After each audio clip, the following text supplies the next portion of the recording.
For tomorrow, we might have a few isolated showers into the morning time, but still lots of sunshine and well above average temperatures in your full weekend outlook coming up next. Good evening, everyone. I'm Kevin Hodge. Tonight on your WZMQ 19 News, the second of 4 candidates vying for the position of president of NMU attends a forum on campus. Plus, we highlight the university's partnership with MSP as they work together trying to solve cold cases. And President Trump plans to target Democrat programs during this government shutdown. Your 19 News at 11 starts now. Live from the UP, this is WZMQ 19 News at 11.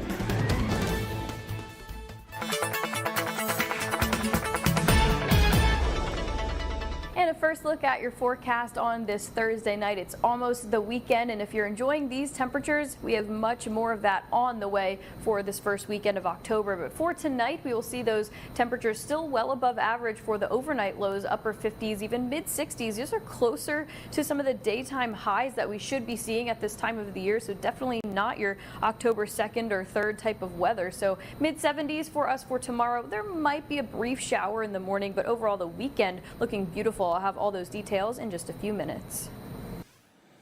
Kelly, thank you very much. The Northern Michigan University Presidential Search Advisory Committee held its second of 4 candidate forums tonight. Dr. Ronald Hendrick was the guest of honor this afternoon during a series of meetings with faculty, staff, and students. Hendrick serves as the provost and senior vice president at Texas Tech University, where he also served in other various roles of the administration.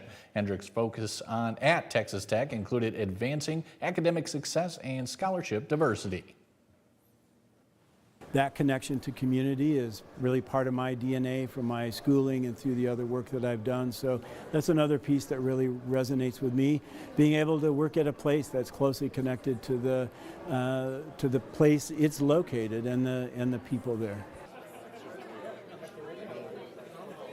The next presidential candidate will visit campus on October 6th, with the final candidate touring campus on the 9th. Michigan State Police is teaming up with Northern Michigan University to shine new light on old cases. Our own John Truitt has the details. The students arriving for this class are unlike other students. These juniors and seniors are actually working on cold case files for the Michigan State Police. I think it's the most interesting course you can take at NMU. The things you work on, it's real and it means a lot. It gives you a real purpose and a value. You work on a real case. Today, the Michigan State Police and NMU held an open house showcasing the collaboration between Northern's Criminal Justice Department and the MSP's detectives. The goal is to learn about the complexity of actual active investigations. This is a super unique experience for students. Not very many people can say that they worked with Michigan State Police on a real cold case. Today, NMU's cold case program was assigned to help investigate the disappearance of Helen Diamond, a National Mine resident who went missing in 1981.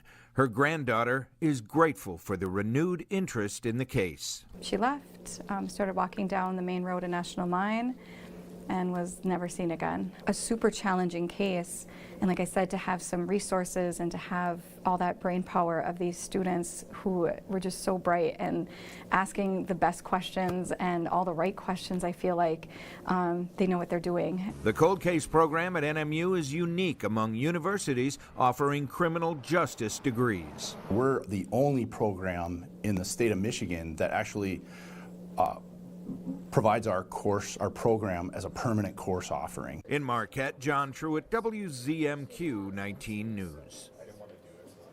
While state budget talks continue in Lansing, lawmakers heard testimony about Child Protective Services and its failure to keep children safe in the Upper Peninsula. Marquette County's chief assistant prosecutor testified before the House Oversight Committee on Tuesday, sharing cases of children left in dangerous homes and police left to handle emergencies alone. She says the collapse of foster placements and secure youth facilities has forced counties to send children downstate or even out of state, and that failures are compounded by long response times from CBS. We don't have placement options. That's the problem. Our foster families are falling off. We don't have as many foster families as we once did. Part of it is due to payment. Lawmakers have also heard from the director of the Department of Health and Human Services and say they expect to pass more legislation to bring change to the department. It's the second day of the government shutdown with no new negotiations scheduled. It's already affecting some areas like national parks, and there are big concerns at agencies like food banks about what will happen next. Erica Brown reports on the fallout from Capitol Hill. 80-year-old Yolanda Mendoza relies on SNAP benefits that could eventually be delayed if the shutdown drags on. Every week, she shops for food at the Arlington Food Assistance Center in Virginia. Our families are going to be hurt. The center's CEO is deeply concerned about what a long shutdown would mean if federal employees lose their jobs, as President Donald Trump has warned. When federal workers are laid off, the first thing they'll do is reduce expenses. And that means that housekeepers, lawn services are the first to be cut. And those are the families we serve. The shutdown has closed government buildings to the public in Washington and shuttered some national park facilities like the Sugarlands Visitor Center in Gatlinburg, Tennessee. We were going to talk to the rangers and went to open the door and it was locked. There were no new talks held here in Washington, with some lawmakers out of town for the Jewish holiday Yom Kippur. The Senate is scheduled to vote again Friday on a short-term spending bill. We're going to give my Democrat colleagues another opportunity to reopen the government. Democrats are holding out for the reversal of Medicaid cuts and extending Affordable Care Act subsidies, as President Trump warns he's determining which, quote, Democrat agencies should be cut.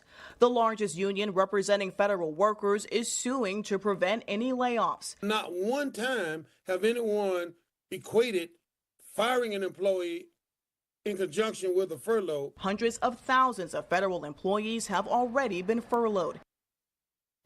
The White House says cuts will be needed because no money is coming into the federal government during the shutdown. As the Trump administration continues to send National Guard troops and federal law enforcement into U.S. cities to address crime, Attorney General Pam Bondi is claiming success in the first days of the crackdown on Memphis, Tennessee. Bondi wrote on social media the Memphis Safe Task Force has made more than 90 arrests and seized more than 24 guns this week. But some there say this influx of law enforcement isn't necessary. Crime in Memphis is at a 25-year low in the first 8 months of this year, according to Memphis PD. Local leaders say instead of troops, they want the administration to invest in mental health, education, and housing for the city. They're coming, whether you want it or not. Why don't we create the best situation for everybody and work together to create the best possible outcome? In Portland, 200 National Guard troops are expected on the streets this weekend. Their directive is to patrol federal buildings where protests could occur. President Trump has called the city war-ravaged, but in a letter in Time magazine, Mayor Keith Wilson said the perception of Portland is being twisted by a 24-hour news cycle that's promoting negative clips from years ago. A cruise ship plagued by norovirus finished its journey, arriving in Miami this morning. The Royal Caribbean cruise ship was on a 13-day voyage through Central America and the Caribbean, departing San Diego on September 19th. According to the CDC, more than 90 passengers and 4 crew members reported symptoms of norovirus, which includes diarrhea and vomiting. Royal Caribbean says it isolated sick passengers and increased cleaning and disinfection procedures. Passengers say the cruise liner did all it could, but it's likely many more people were sick and just didn't say anything.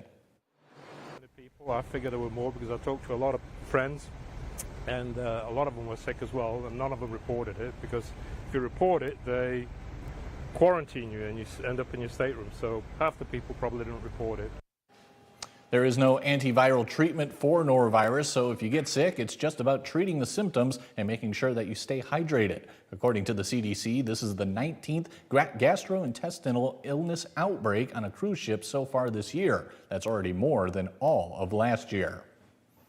Kelly Rowland has your first warning weather forecast after the break. Plus, a driverless car is pulled over after making a traffic violation, showing improvements still need to be made in that industry. We'll have the details after this. 19 News is brought to you by Kirkish Furniture.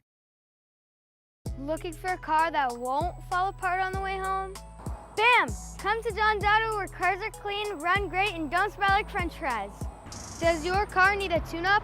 Bam! Service department. Do you want your car to sparkle? Bam! detailing department. Need a quieter sister? Bam! Wait. For the best pre-owned cars, the best service, and the best detailing, come to John's Auto Marquette. In the heart of Michigan, caregivers represented by Leading Age Michigan members make a profound difference every day. They care for our aging loved ones, bringing joy and dignity to their lives. This is work that matters. These caregivers are more than helpers. They are friends, confidants, and lifelines. Find out more about the benefits of working for a not-for-profit mission-based provider and employment opportunities at workthatmattersmi.com. Sponsored by Leading Age Michigan and the MAB. Today, we bring you the profile of a hero. Marine Private First Class Gomer Pyle. Heroes come in all shapes and sizes. But this hero is a musical Marine.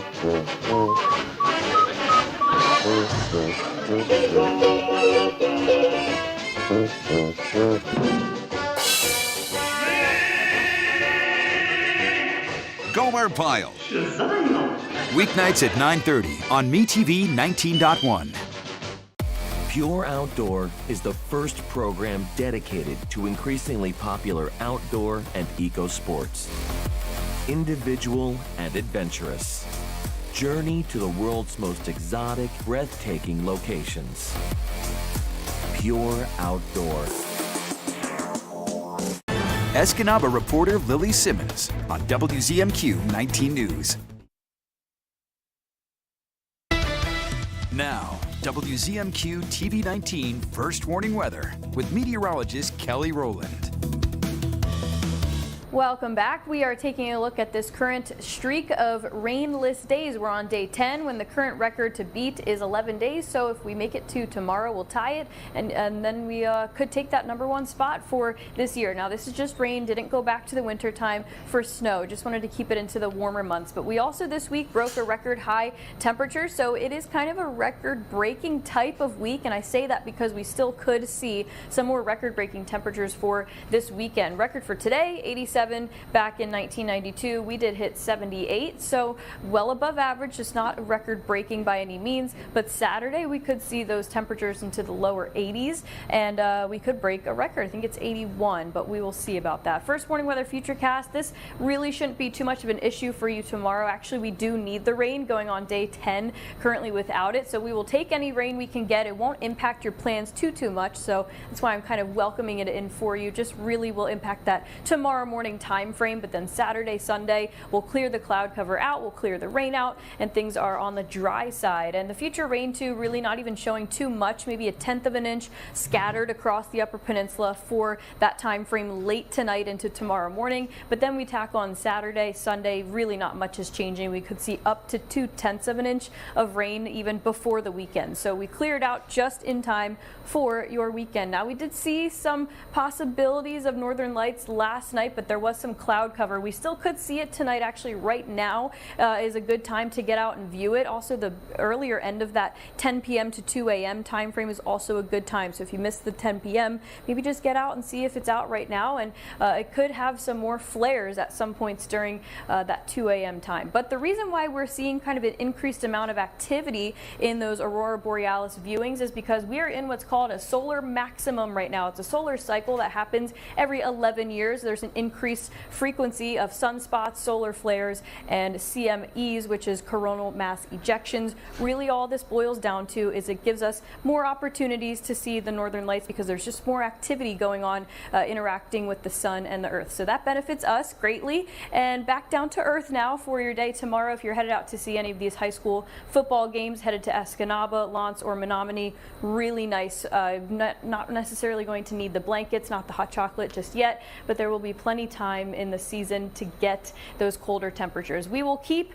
what we have going now, the above average, but we are going to start to trend back to reality. So don't get too used to these summer-like temperatures. It does come at the perfect time though for the weekend. We'll get that push of that heat. Is it summer? Is it fall? Let's just enjoy the summer-like fall weekend that we have, and we'll dip back down to reality, the upper 50s, the lower 60s, and the lower 50s by next Monday, Tuesday, and Wednesday. Kelly, thank you very much. When a driverless car breaks a traffic law, who gets a ticket? Police near San Francisco had to deal with that when they say a self-driving Waymo vehicle made an illegal U-turn. With more driverless cars on the roads these days, Chris Van Cleve found there's still room for improvement. Waymo just drove around the school bus. Cell phone video catches an autonomous Waymo passing a school bus stopped with its red lights flashing in the Atlanta area Monday. A move that could land a human driver there a $1,000 ticket. It's the latest in a series of Waymo incidents that have gone viral. Over the weekend, San Bruno, California police pulled over one after it made an illegal U-turn. Right now, California police would typically cite a driver, not a vehicle. And they don't necessarily have a mechanism to cite a car that has no driver. But the state is changing the law.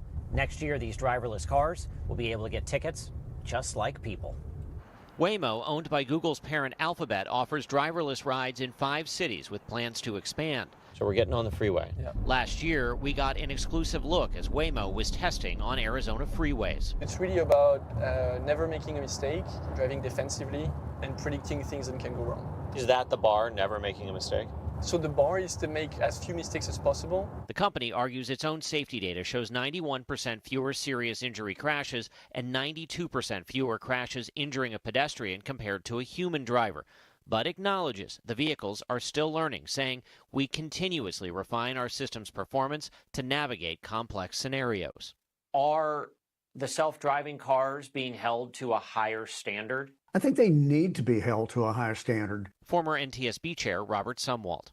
Before we have widespread use of self-driving vehicles, we've got to make sure that they are implemented properly. Waymo says it's looking into the Atlanta incident, and if its vehicle is ticketed, they will address it as any driver would. Well fed or fed up, Americans are making some bold choices when it comes to dining out. Nick Zetrovich takes a look at new trends and why kids' meals are making adults happy.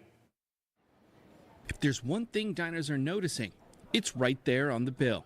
It seems inevitable the prices seem to go up with everything. The latest consumer price index shows food away from home rose 3.9% year over year, and full-service restaurant price increases far outpaced overall inflation. Eating out is expensive. We all know that. Many customers are downsizing. A new survey of 1,000 diners in the U.S. found almost half of adults, 44%, are ordering off the kids menu. Of course, yeah. I love when they have a kids meal option. Why do you do it? Oh, because I feel like sometimes that's all I want. Dining right now is definitely about value. Adoniram Sides is Senior Vice President of Hospitality at Lightspeed Commerce, which provides payment systems to the hospitality industry. He says taking advantage of that kids menu is part of a broader trend in changing dining habits, including nearly 1/3 of customers walking out over long waits, and 40% saying rude service would keep them from returning. There's this interesting dynamic of people expecting more in terms of the experience, but also, trying to balance out what they are willing to spend money on and what they're choosing to eat. And despite some tipping fatigue, most people still recognize the value of good service. I have a lot of friends in the service industry, so I know what it's like and what their wages are, so I try to be respectable about that. One trend on the rise, solo dining, with 55% eating alone by choice. Mike Ludlam has your sports highlights when we come back. He'll show us what happened tonight between Forest Park and Munising Volleyball. We're back in 2 minutes. Closed captioning sponsored by Range Bank of Upper Michigan. My moderate to severe Crohn's symptoms kept me out of the picture. With Skyrizi, feel symptom relief at 4 weeks. Many people were in remission at 12 weeks, at 1 year, and even at 3 years. Don't use if allergic. Serious allergic reactions, increased infections, or lower ability to fight them may occur. Before treatment, get checked for infections and TB. Tell your doctor about any flu-like symptoms or vaccines. Liver problems leading to hospitalization may occur when treated for Crohn's. Ask your gastroenterologist about Skyrizi. Attention timeshare owners. This is an urgent consumer alert from the Timeshare Exit Hotline, a national company specializing in helping consumers legally get out of their expensive timeshare contracts. We're offering you a way to legally get rid of your timeshare. So if you're fed up with the maintenance fees that keep on coming and want to learn if you can terminate your timeshare legally and permanently, call today. Even if you've tried before and were unsuccessful in getting rid of your timeshare, call today and see if we can help. We offer a complete 100% unconditional client satisfaction guarantee. Make this completely free call and learn how we can help you legally put an end to your timeshare nightmare once and for all. You have nothing to lose, so call right now to qualify and receive a free consultation. You can terminate your timeshare legally and permanently, but you've got to call now. Call the number on your screen today. It's a free call. What's bothering Archie? Politics. What the Supreme Court says ain't got nothing to do with the law. How to raise children. Get out of here! Door tap. Goldfish. Come on now, I draw the line on goldfish. See what's bothering Archie on All in the Family. Sundays from 8 to 10 on WZMQ MeTV. Sophia Murphy reports at 6 and 11 on WZMQ 19 News.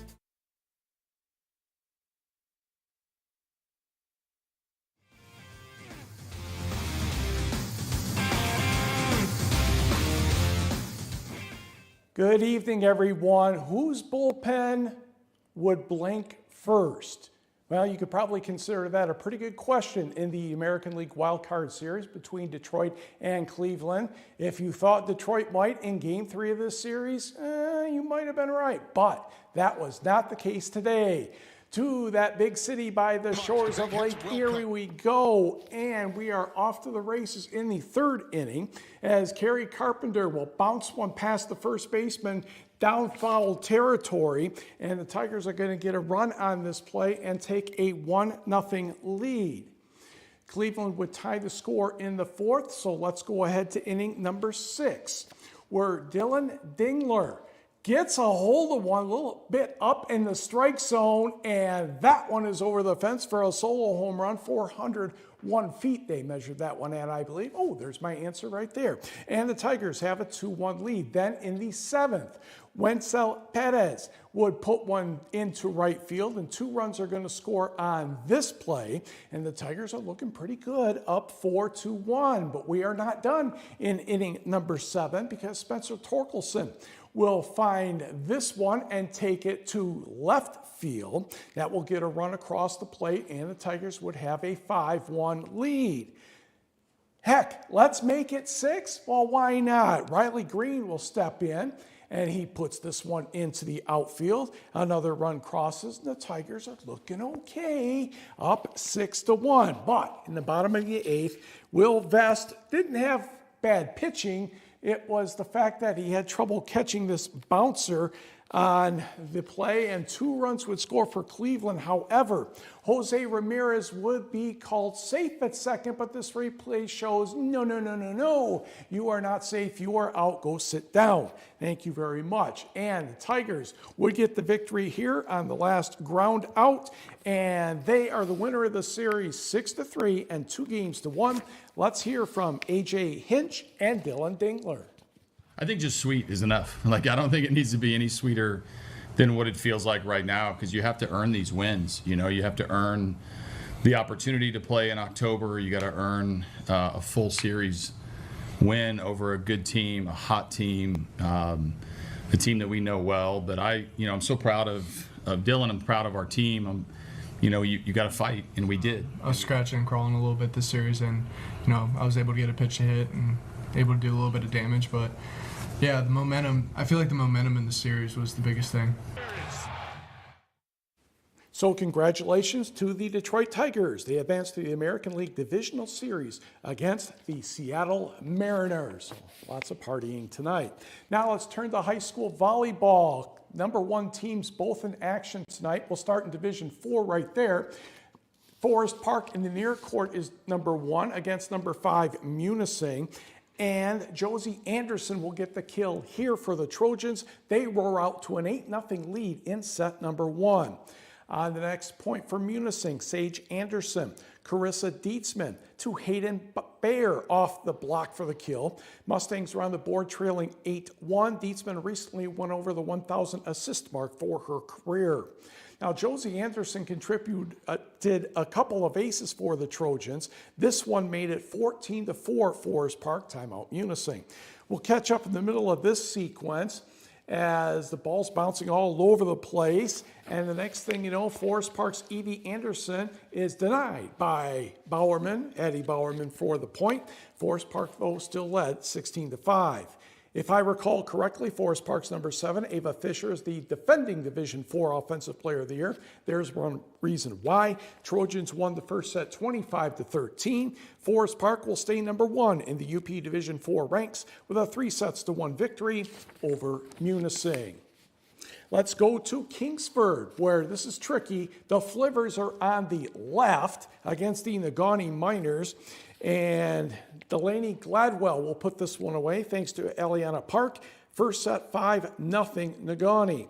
Then Negaunee will stretch the lead as Kingsford gets the ball back in play. It is Delaney Gladwell, Park to Kiara Waterman. And that one is on the floor, 8-1 Miners. For the Flivers, Carly Trevelyan sets Cassie Olson. She unloads a strong kill. Flivers still down 9-2.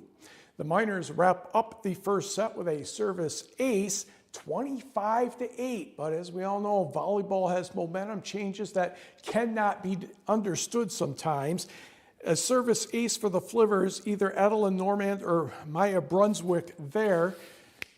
Mackenzie Kreider will set Cassie Olson for a kill next, and down that one goes. This match went the distance. Kingsford wins it 3-2, 15-13 in set number 5. We're going to go back to Alger County now. North Dickinson taking on Superior Central. We'll begin in set number 5. Superior Central is in the far court. Rory Hancock, Lily Simon. Coming up here, there we go. There's Rory and Lily and Kylie Stewart for the kill. That tied the score at 2. Stewart added 2 more kills for a 4-2 advantage. North Dickinson counters a service ace from Delaney Steinbrecker. Nordics in front 5-4. Again, for the maroon and white, Delaney Steinbrecker passes to Raina Ledzian, and that's Cammie Sleater putting that one down. North Dickinson leads 7-6. They go on to win the 5th set 15-9, and they would take the match 3-2. To the volleyball scoreboard, another tight one between Hancock and Houghton. Bulldogs get it 3-2 and 15-13 in the 5th. Calumet 3-0 over Marquette. Manistee the same over Westwood. Gladstone 3, Iron Mountain 1. Wakefield Marinesco turns back Jeffers 3-1. Stevenson over North Central 3-0. Brimley 3, Pickford 0. Newberry a winner 3-0 over Cedarville Detour. And Rudyard over Engadine 3-0. St. Ignace girls basketball coach Doreen Ingalls and former St. Ignace boys basketball coach Doug Ingalls will be enshrined into the Basketball Coaches Association of Michigan Hall of Fame Sunday at a banquet in Auburn Hills. Doreen Ingalls has won 5 state girls titles and 9 finals appearances and has won 542 games. She is a 3-time BCAM Coach of the Year. Doug Ingalls led St. Ignace for 25 years, winning more than 374 games and a 2024 Final Four appearance. He is also a BCAM State Coach of the Year. Both are members of the Upper Peninsula Hall of Fame, and we will be right back.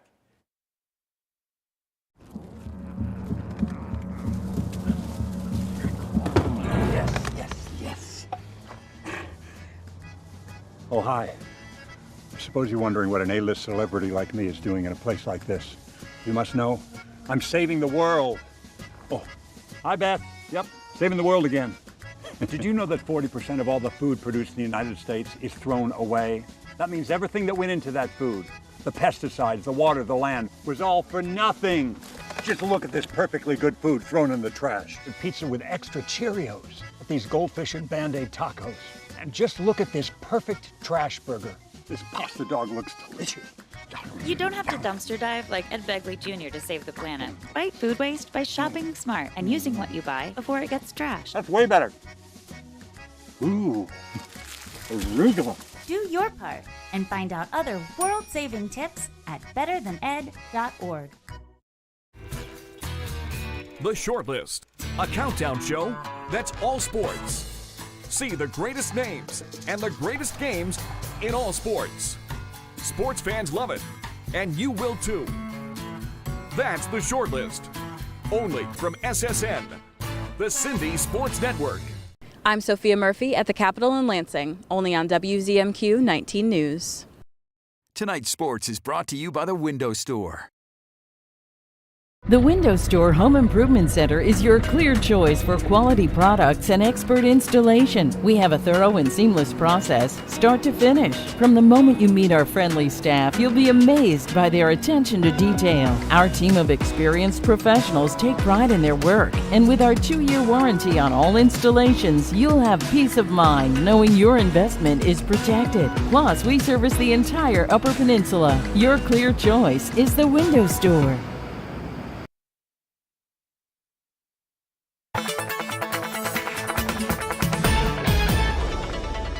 And a final look at your forecast. Things have been really calm this week, and we will keep that going. Not too bad to end off the week. We will go into the weekend in style. For tonight, though, temperatures into the mid-60s.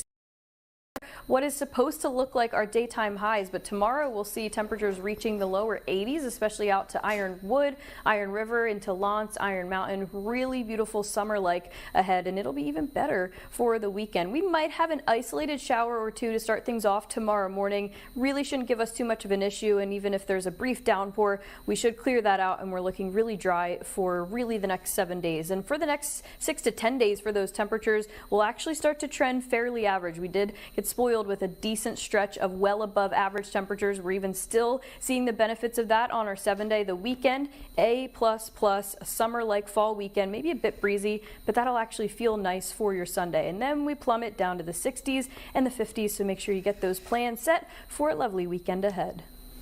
Will do. Kelly, thank you very much. And finally tonight, over the next few days, Delta County steel workers are going on strike, not against their jobs, but hunger across the southern UP. Union members from United Steelworkers Local 21 and the Women of Steel are on their annual Strike for Hunger, gathering monetary and pantry donations for the Salvation Army and St. Vincent de Paul of Escanaba. This morning began the 3-day donation drive at both Elmers County Market in Escanaba and Pat's Foods in Gladstone. Last fall brought in over $15,000 from the community, and the picketers hold a goal of raising even more every year.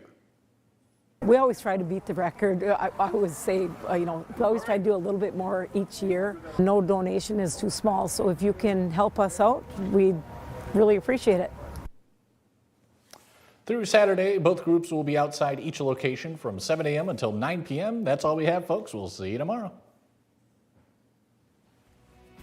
Shop our huge selection of Amish crafted dining room sets at Kirkish Furniture in Houghton. Browse our large in-stock collection and customize with a special order with 1-year no-interest financing available, plus free delivery. Shop Kirkish Furniture today. Welcome to Car Breakdowns 101. I'm your Professor Ice-T. If your car is out of warranty, a car breakdown could eat you alive. Look at that car. The transmission